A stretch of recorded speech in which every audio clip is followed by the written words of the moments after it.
Hello, it's Trekker again, and welcome back to the Designer. I have things paused mostly because if I unpause it, that satellite's going to shoot up into space. So I just want to point out, so between episode 1 and future episode 2, I decided to do a bit of work here. For example, I now have a proper resource gatherer, that is the Forager 1, and it costs about 13k resources and is just kind of, well, that's the stats. Actually, has quite a bit of material storage.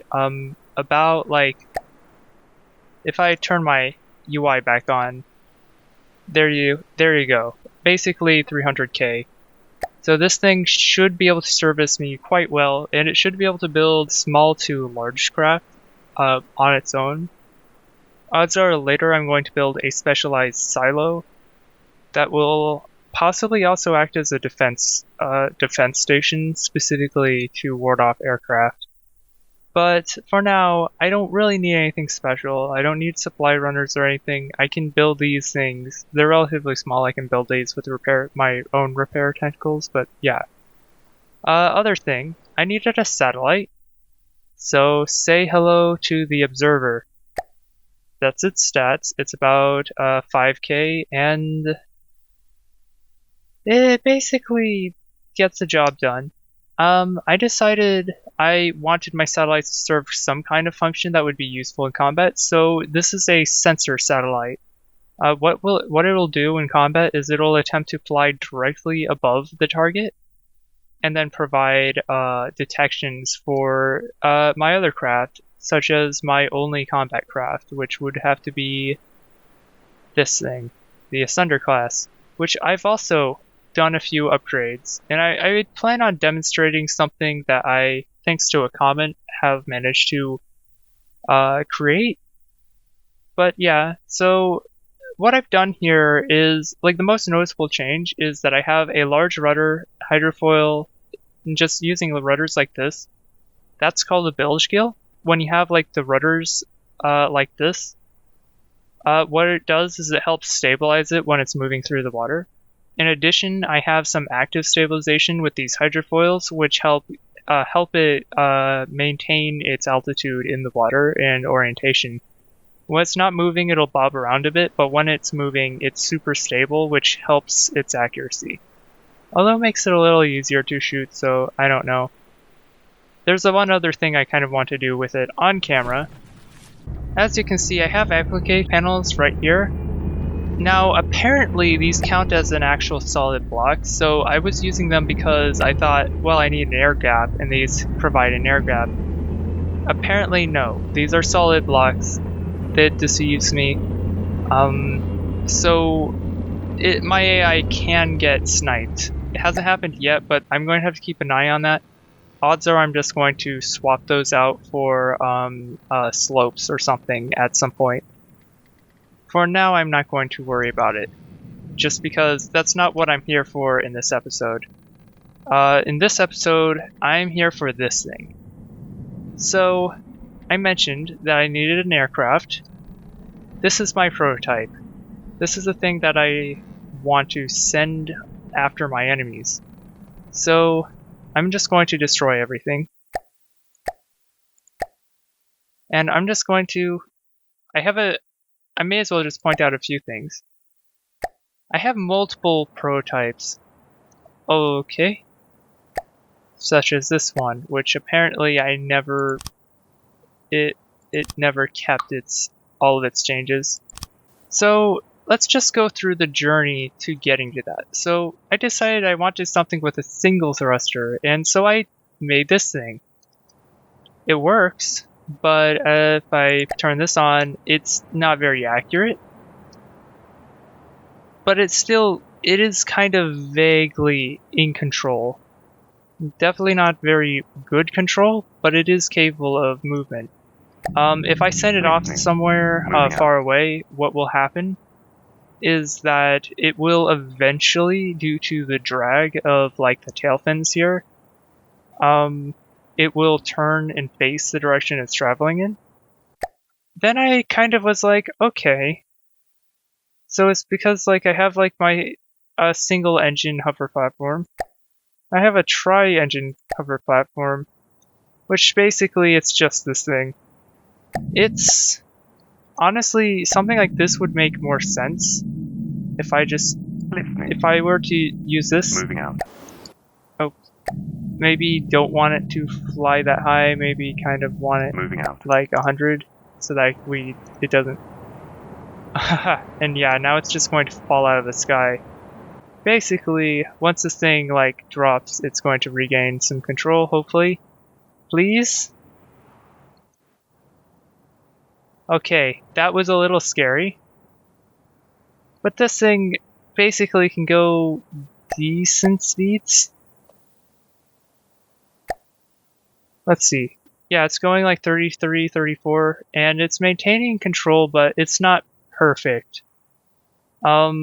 Like going up to like 40 meters a second, it's like this thing would be pretty standard, honestly speaking.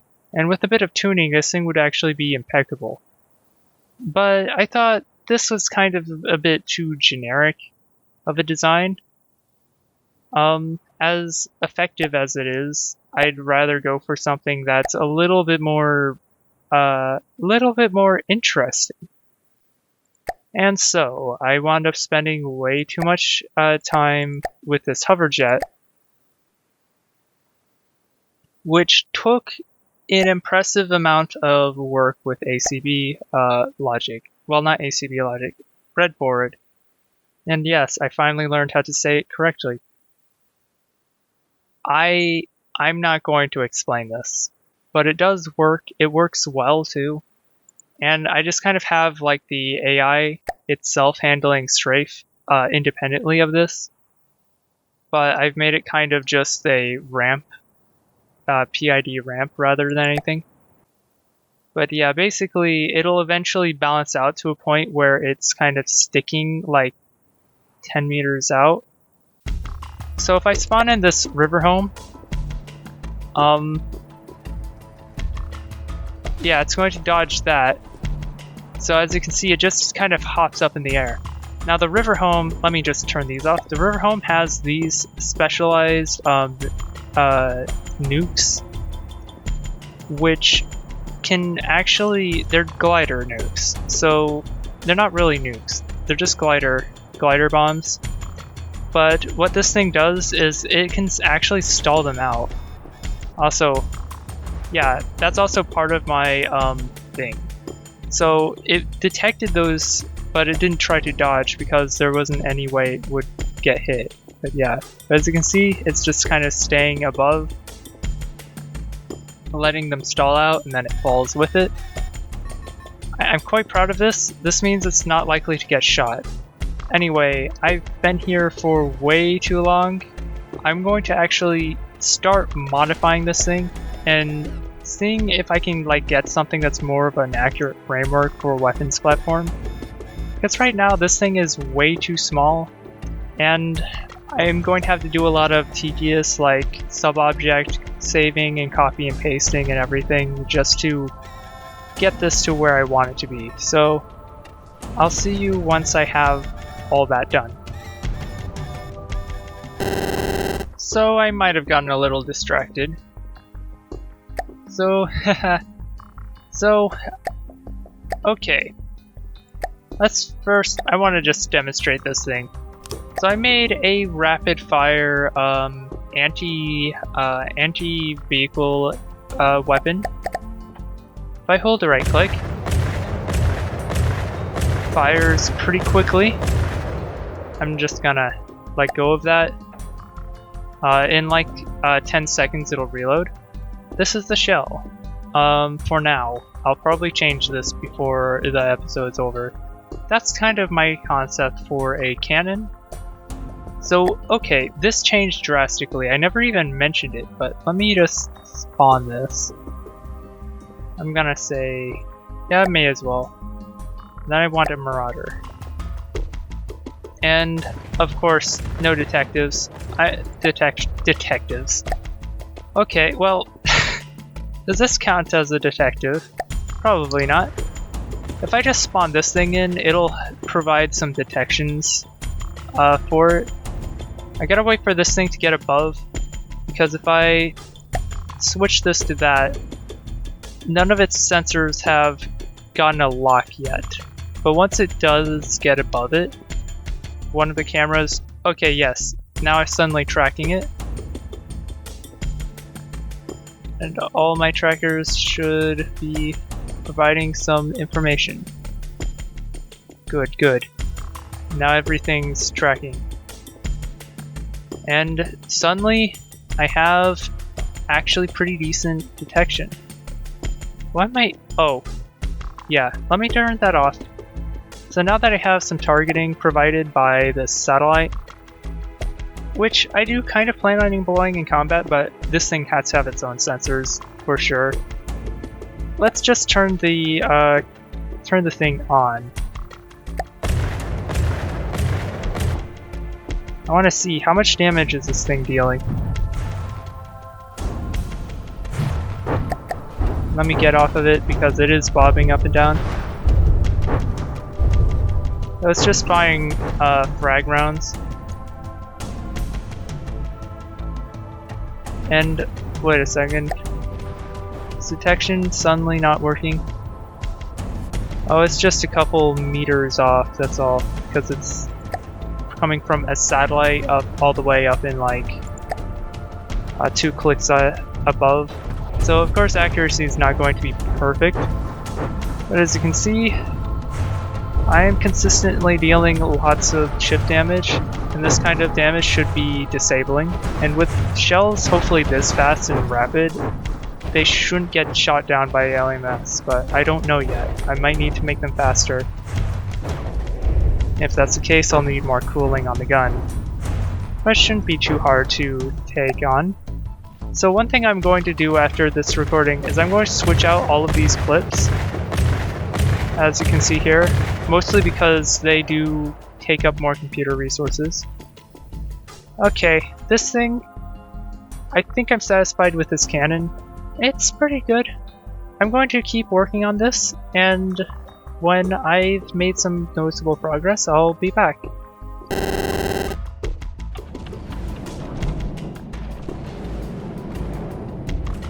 Alright, I'm back. I've done a lot. I've given this thing armor, and also outfitted it with 2 pretty nasty cruise missiles because I saw how much damage these things do. So I decided, what if I had some of these myself? And now enemies don't even have a chance to fire at me. That should take it out. Yep, there we go. So that's pretty powerful against Deepwater Guard. Marauder's not necessarily going to... oh my gosh, look at that. That's insane. Yeah, that's expensive, but like... that's still, like, over the course of its lifetime, that's not that bad. Yeah. Anyway, I want to see, how fast does this thing actually go now? Moving up. It's not pitched over to 30, it seems to be pitched over to 21. Why would that be? Oh, because it only looks ahead about 100 meters. Okay. So I am going to have to adjust this then. Back to maybe like 2. So that it properly assumes the correct angle. That way it goes its max speed. Because otherwise it's gonna be pretty limited. But if I remove the pitching... alright. Am I going faster or slower now? I'm going 33 meters a second. I don't know if that's helping. But yeah, that should be providing all the control I need. Look at that. So it's like turned over 30 degrees. Listening. I think what I'll do is I'm going to armor it up. I'm probably going to find some place to put like a sensor array up top maybe. But this is more or less kind of what I'm going to go for. So I'll probably keep adding to it, and I'll show you what I wind up with. And then I'll probably paint it after. But it already looks really cool without the paint, so I can imagine how cool this thing would look with paint. I can't wait. Oh jeez. But yeah, see you then. Okay, I thought I was recording. I was not. So I lost a tiny bit of progress, but honestly, it was nothing. I've upgraded this cannon by a significant margin. As you can see, it's a lot faster firing now. I can fire for what feels like a couple minutes before it needs to reload, and then it doesn't take very long to reload. It's basically a machine gun, or an autocannon probably is more accurate. So, I've been doing a bit of combat, thinking I was recording. I wasn't. But basically, before it wasn't able to take on a Dorado without dying. Actually, I can stay attached to this because I did. Look at this. I am not using repair tentacles, by the way. Oh, it managed to damage one of the thrusters. Left thrusters damaged. Come on. Actually win. Why are you proving me wrong? Okay. Okay, let's take two. I'm just gonna detach my camera.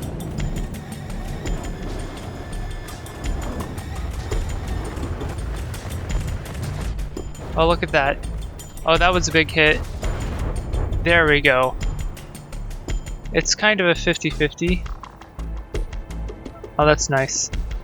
I'm just gonna warp back on. May as well. Looks like it's actually taken a hit. That was pretty significant. Oh, it lost its main cannon. So now I just need to continue to upgrade this thing. Probably just finish off like this top area, make it look nice and make it properly sloped and everything. And then what I'm going to do is I'm going to probably set up the sensors and maybe just show you guys what I've gotten done.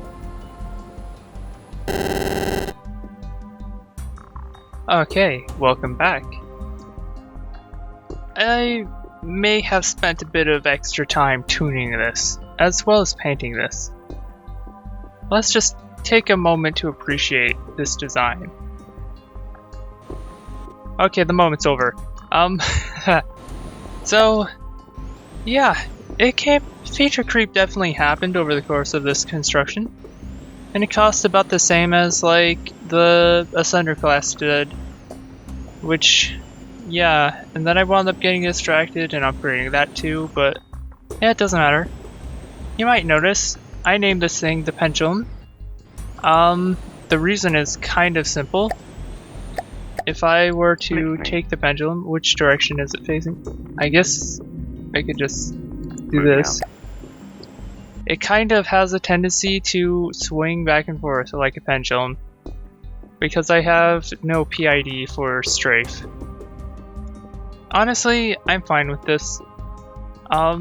Basically, it's just gonna go back and forth and be very clumsy, but it also is harder to hit, so I'm not really concerned about that. I may as well just reiterate over its weapon systems and everything. This thing is kind of crazy, honestly. Like, look how complex this is. I have like all of this just kind of just there. So I have like my rapid fire autocannon firing heat, and it's super effective at disabling turrets and things. And I have this entire spine, which consists of the AI, and right here is basically a heart of the entire maneuvering routine. And this is basically just some sort of exponential ramping thing that I decided to set up, which is basically allowing me to, at like 100%, kind of move forward, and it tries to keep about 15 meters away from target. So yeah, and ideally we want both of these to be the same or as close as possible. And then I may as well just point out, this is the shell. I don't really use anything special with the shape charge. It's just the way it is. It's heat. And then I have these large missiles, which again are pretty simple for what they are. They use active radar seekers and signal processors. That's kind of my preferred setup. Honestly speaking, I probably should swap out like the swarmer missiles for heat detection instead, just so that they're more likely to go after like the small aircraft. And I might do that on the Asunder class, thinking about it. But yeah, but for something like this, I want to go after stuff that's big. But yeah, either way though, that's basically this design. It's pretty complex, and honestly, I'm really like happy with how this thing turned out. So let's go and actually do some proper combat testing. Alright, so first thing I'm going to do is I'm just going to spawn this pendulum on Steel Striders. It'll be right here. And then I'm going to go into the test campaign that I had. And we're going to spawn in some, I guess it doesn't matter what they are. We'll just do Great Talons, why not? We'll do some Great Talons bolters. As you can see over there, they're just kind of gunships. And we're just going to spawn them like this. Now I calculated this out, and it's about 4 of these.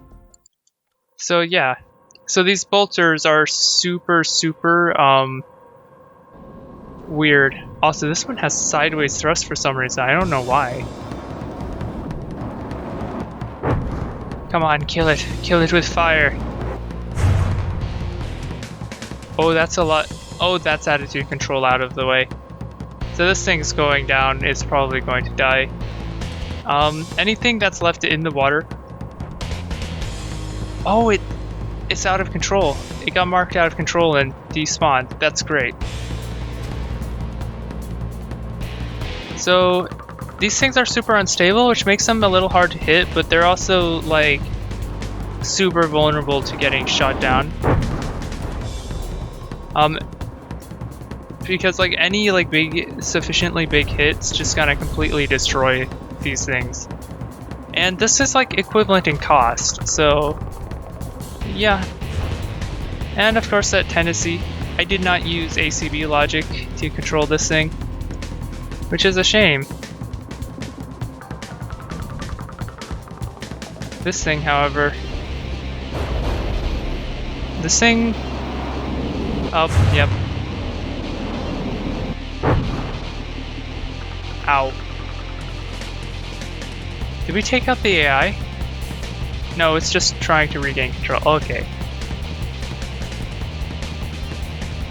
But yeah, as you can see, like, that's why I try to limit the thrust in a way that, oh, nice shot. So I'm curious now, does it actually like show out of control now?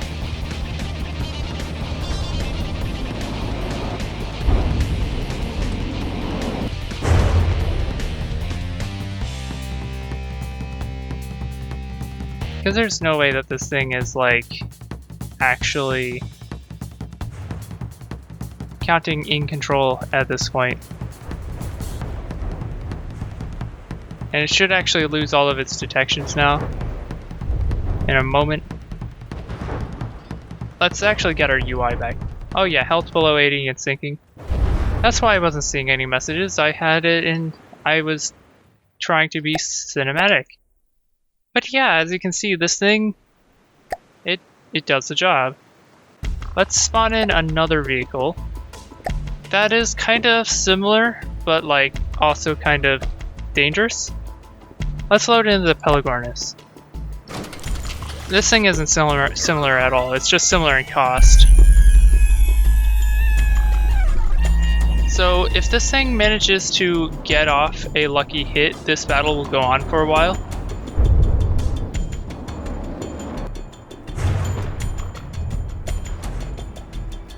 But it appears that it missed, because I didn't lose any parts. In fact, from the looks of it, we've already disabled its weapon. In fact, yep, I'm not surprised.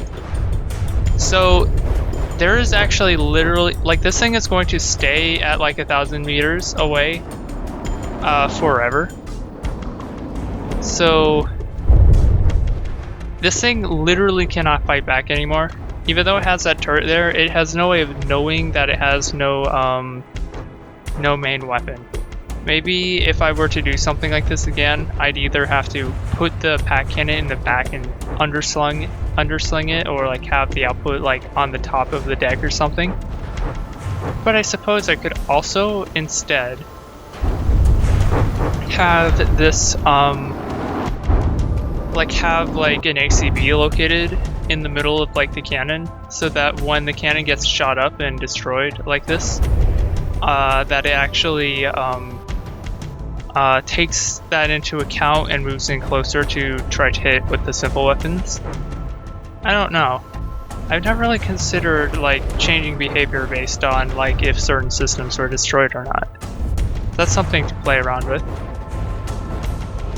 But yeah, anyway, this thing is just gonna get bombarded, and we're not really going to see any real change here.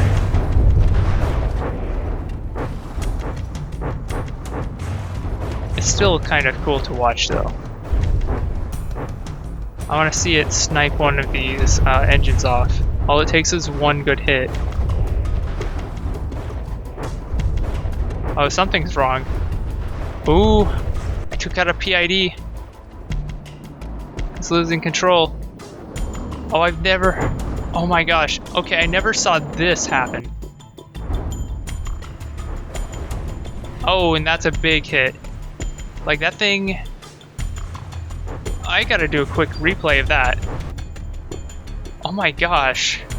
That thing just like slammed backwards into the ground, and that caused it to get 2 damaged. That's awesome. Okay. Yep. So I've finally made a good flyer. Although I guess this is more of a drone gunship than a flyer. Oh, actually, I want to like explain the name a little bit. So, as you can see, it's kind of rocking back and forth. And because of the lack of PIDs for the movement control, that's part of the reason why it's called a pendulum. Also, another reason is related to its actual construction. So as you see, it's kind of a T-shape with engines that are mounted near the top. Now, people have falsely believed that like say you have a drone and you have like this kind of configuration and all the engines are like fixed and go straight up and down. If you attach a weight to the bottom, people kind of assume that there's like an effect that like a pendulum effect where like the vehicle would stay stable. This is actually completely false. And you can see that with how this thing moves. Like it's emulating the same kind of physics. It has to actually pitch in order to actually control its position and movement. I felt as though like that makes a good reference for this kind of design. Like I wanted to like hang a weapon down from the bottom, so yeah, kind of have a sky crane-esque construction on the top, and calling it the pendulum because it rocks back and forth, and also because of like that assumption that people have made before about physics that's completely not true. If I wanted to have that kind of effect in this game, I would use steady blades, because they do have an option to have an up-only thrust, and that you could definitely hang a craft from underneath and have like a sort of pendulum effect going on, keeping it stable. But this, it's all just kind of ramping functions and PIDs, keeping this thing upright in the air. Otherwise, it's basically functionally the same as a rocket if I had the thrusters mounted near the bottom. Although the drag would probably look a bit different with how the craft maneuvers. So yeah. Anyway, back to combat. So if we go to hard and we just spawn in a moray, that was like one of the first things that we fought.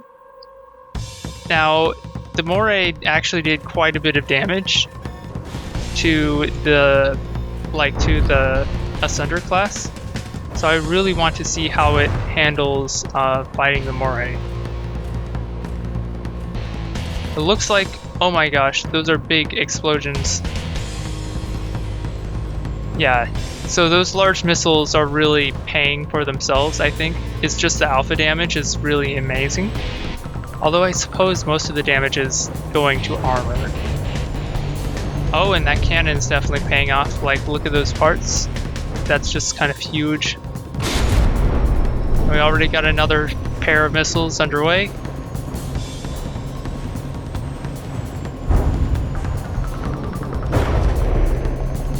Nice. Looks like we took out something important there.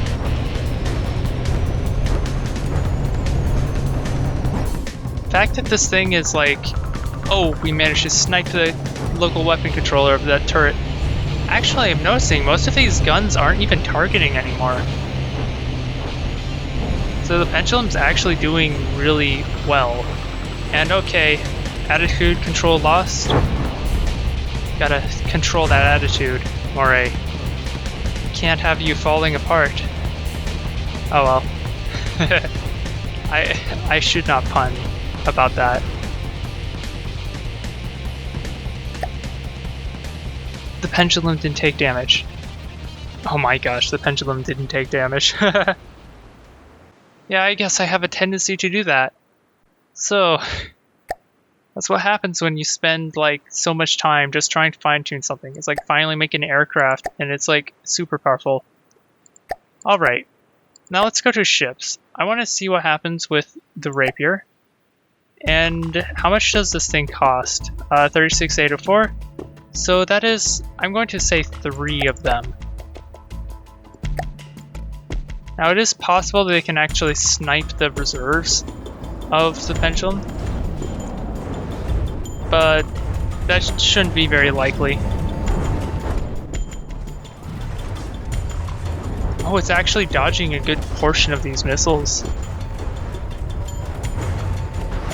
I'm actually quite happy about that.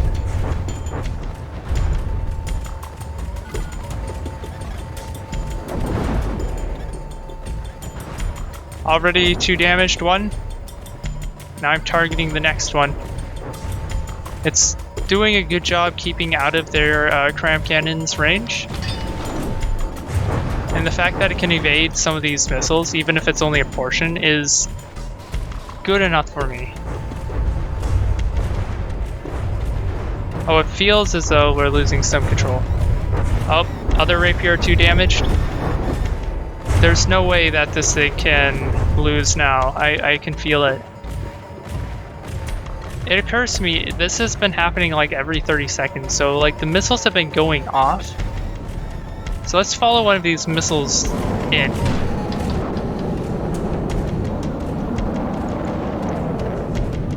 Just gonna use a little bit of editing magic. Oh, didn't even need the missiles. Yeah. These battles are pretty polarizing. Alright. Let's do one more fight. And I'm going to actually, because of the Asunder class, the way this Asunder class is, I'm going to spawn them behind, just to give them a chance to fight back. So the Asunder can beat this one, however it generally doesn't because of the nukes. If this thing had like anti-missile defenses of any kind that could take down a nuke, well, they're not really nukes again. No, nukes have warp drives. Honestly, on this channel they have warp drives anyway, but I just want to see if this thing is able to actually properly fight. It looks like it's having some difficulty getting a lock on. And it's not doing any real damage. So I think I know who's going to win this battle. I will say this weather is definitely not helping things. Because it's basically kind of forcing a lot of things. There goes yet another tactical missile.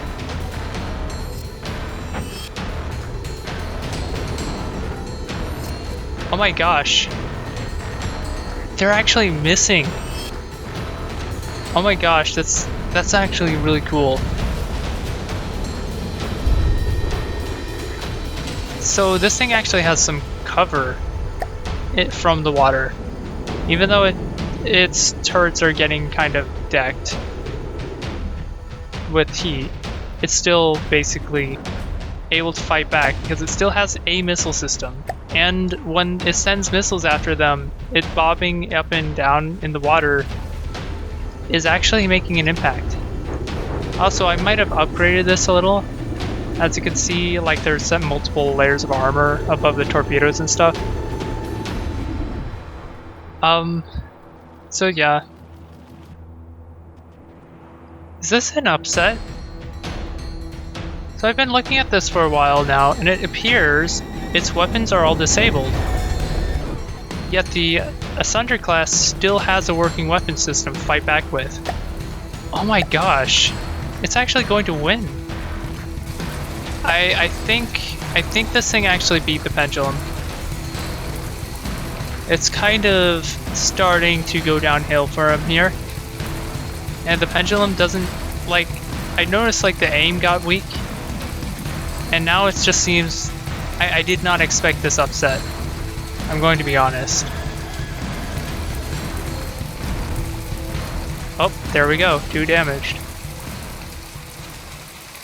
Can't we like just stop and appreciate for a moment that this thing go like when faced with swarm missiles, this thing goes 2 damaged long before it actually drops out of the sky. It's not every time, but a lot of the time. That honestly makes me happy. It's like I made it so tanky that it survives. It's just wow. Victory missiles. Yes. Well then, I suppose then maybe the Asunder is actually better than this, like far better than I give it credit for. So yeah, maybe I should use these more than I initially thought I needed to. I don't know. So, now I have an aircraft specifically so that I can capture those land points and be able to actually take the fight to the Deepwater Guard. So, with this thing, my empire should grow.